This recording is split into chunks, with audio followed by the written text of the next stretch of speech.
네, 2016년 9월 5일 월요일 시황방송을 시작하겠습니다. 오늘 코스피는 1.07% 상승한 2060포인트로 상승 마감이 됐습니다. 아무래도 지난주에 있었던 미국의 고용지표, 비농업 부분 고용지표가 과연 어떻게 나오는지가 굉장히 좀 중요했었던 이슈였는데요.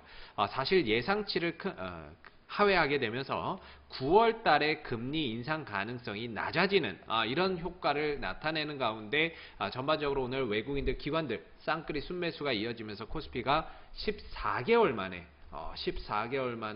2060포인트 위로 안착이 되면서 마감이 되는 모습들이 나타났습니다. 역시나 연기금 쪽에서는 꾸준히 매수가 들어오고 있고 투신 쪽에서는 이런 펀드 환매 물량이 지속적으로 나오고 있는데 이전에 비해서는 분명히 좀 줄어든 것은 맞습니다.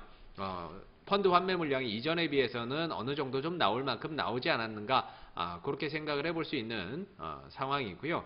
외국인들 기관들 쌍끌이 순매수의 선물에서의 순매수까지 이어지면서 오늘 2060포인트에 안착을 하는 그런 모습들이었고, 오늘 업종별로는 삼성전자가 갤럭시 노트 7 요 악재에도 불구하고 오늘 잘 버텨내 줬습니다. 그래서 어느 정도 그동안 하락에 갤럭시 노트 7 리콜에 대한 부분들은 좀 반영이 된 것이 아닌가라고 해석을 해서 볼 수 있을 것 같고요.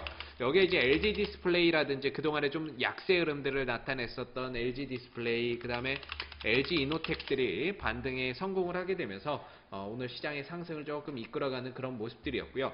오늘 업종별로는 대다수가 거의 다 상승을 했다라고 보시면 될 것 같습니다. 운송장비 업종들도 다 상승을 했고, 서비스업 업종, 특히나 네이버가 또 상승의 흐름들을 나타냈었고, 현대차나 기아차도 상승의 흐름들이었고요. 업종별로는 대부분 다 올라갔죠. 철강, 음식료, 기계, 통신 이런 업종들이 다 올라섰습니다. 그래서 지수가 조금 더 올라가고 추가적인 상승을 보인다면 분명히 증권주들도 상당히 좀 고무적인 흐름들을 기대를 해볼 수 있지 않을까 싶은데요. 전반적인 시장의 흐름들이 이렇게 꾸준히 우상향 흐름에 외국인들의 순매수가 지속되고 있고, 거기다가 금리 인상 가능성까지 낮아졌다라는 부분들까지 감안해서 본다라고 한다면 증권주들을 다시 한번 볼 필요가 있습니다. 계속해서 증권주들을 말씀을 드리는데요.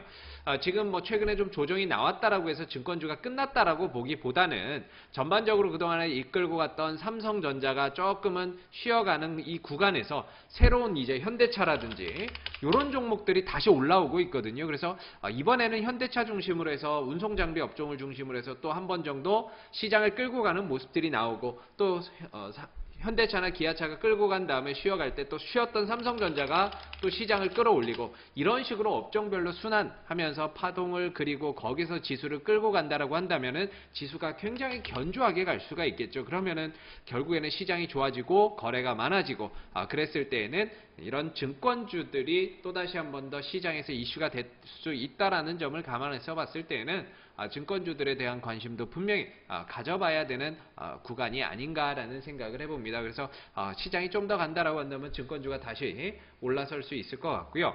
그 다음에 이제 코스닥 같은 경우에도 금리 인상 가능성이 어느 정도 좀 낮아지게 되면서 조금 올라왔습니다. 지난주 목요일, 금요일, 오늘에 이르기까지 3일 연속 상승의 흐름들을 좀 나타냈었는데요.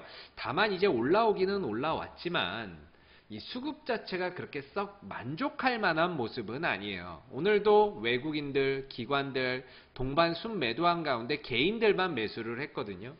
그렇기 때문에 수급적인 부분들이 조금 더 개선되고 뭔가가 나아지는 모습들을 나타내야 되는데, 사실 지난주에 기관들이, 외국인들이 같이 매수한 거 하루만 매수하고 하루 만에 다시 매도로 전환됐다라는 부분들은 올라와도 사실 좀 불안한 부분이에요.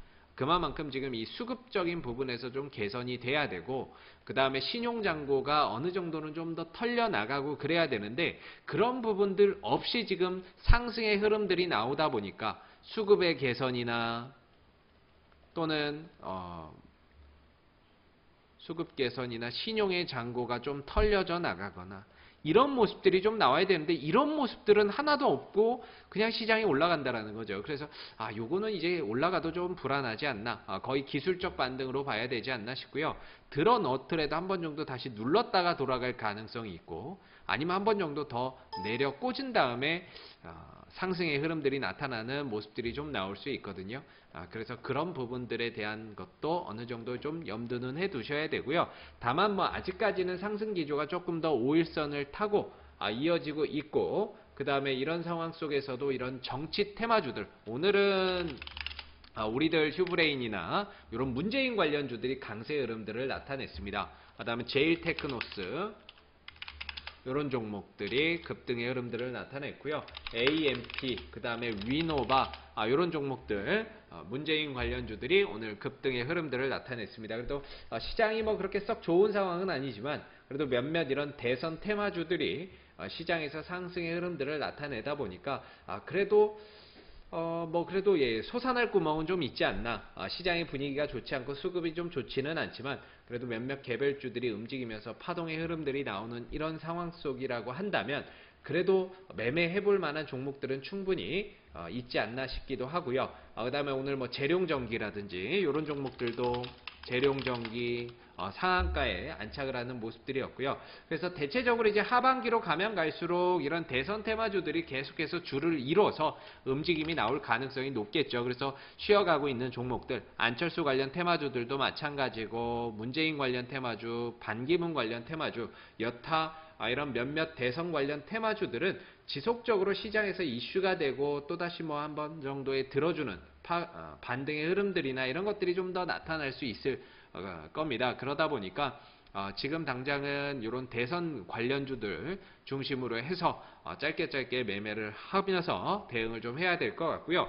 시장이 여전히 올라가고는 있지만 불안하다라는 거. 그래서 어느 정도 조정의 가능성도 대비를 해야 되기 때문에 일부 현금은 보유를 하면서 지금 시장을 조금 더 풀어가야 되지 않을까라는 생각이 듭니다. 만약에 여기서 더 떨어진다고 하면 이거는 저가 매수의 기회입니다. 저가 매수의 기회이기 때문에요. 오히려 떨어졌을 때를 더 적극적으로 공격적으로 매수에 가담을 해서 나아간다면 오히려 하반기 또는 내년으로 넘어가는 이 시점에서는 굉장히 좋은 결과로 이어질 수 있다는 부분들도 함께 참고해서 보시면 될 것 같습니다. 자, 오늘 2016년 9월 5일 월요일 시황방송은 여기서 마무리하도록 하고요. 다음 시황방송에서 다시 찾아뵙도록 하겠습니다. 수고 많으셨습니다.